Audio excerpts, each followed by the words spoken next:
Do you see what I see? Probably not. For the Stoics, reality is an interplay of two domains: the internal or subjective world and the external or objective world. Our task is not only to observe both domains of reality, but to mediate between them. Our internal or subjective world is not only limited to our social conditioning, which can include our long-held beliefs, our memories, and even our traumas. It's also our entire physiological system, our nervous system, our sensory processing, our neural patterning, and even our disabilities. All that is internal to us is influencing how we process and interpret the world around us. Because you see, the Stoics believed that an objective layer of reality exists, but we are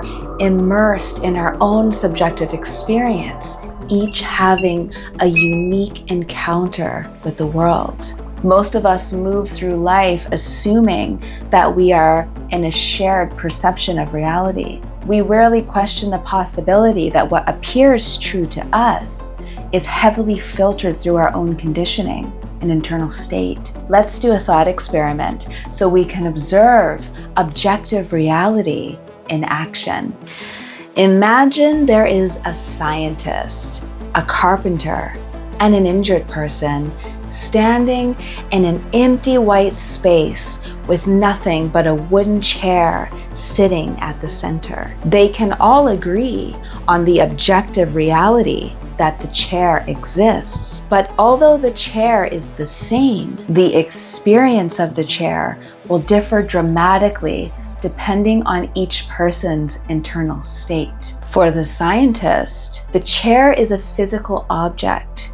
Its dimensions can be recorded, its mass calculated, its material composition identified. Observing the chair evokes a sense of curiosity to understand it with empirical certainty. For the carpenter, the chair appears as craftsmanship. He notices the curve of the wood, the precision of the joints, the patience required to shape something both functional and beautiful. Observing the chair evokes admiration for the skill behind its design and build. For the injured person, the chair appears as a threat. They have a vivid memory of the fall and the shock and the injury it caused. The chair in and of itself is not a threat, obviously, but it has been trained in their nervous system to signal danger.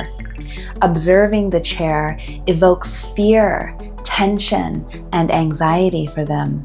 Nothing about the chair has changed. What changes is the inner reality through which each person sees it.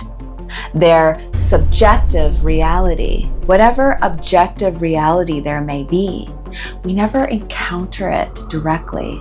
Everything that appears before you is filtering through your own internal conditioning, and what reflects back may not always be as it first appears. The Stoics understood that the human mind constantly adds an interpretive layer to reality, that we are not disturbed by things themselves, but by the meaning we attach to them. The mind doesn't passively receive reality, but actively constructs it through memory, influenced by physiology, colored by emotion, and framed by the quiet archives of our personal history. As Stoics, we must take responsibility for our experience of reality. The world we meet is the world filtered through us. To alter the filter is to alter the world as it is experienced. Stoicism asks us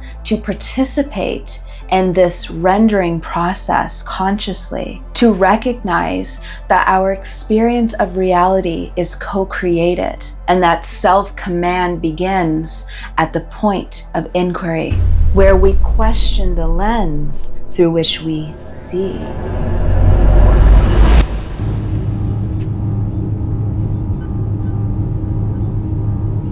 Your perception is sharpening, Captain.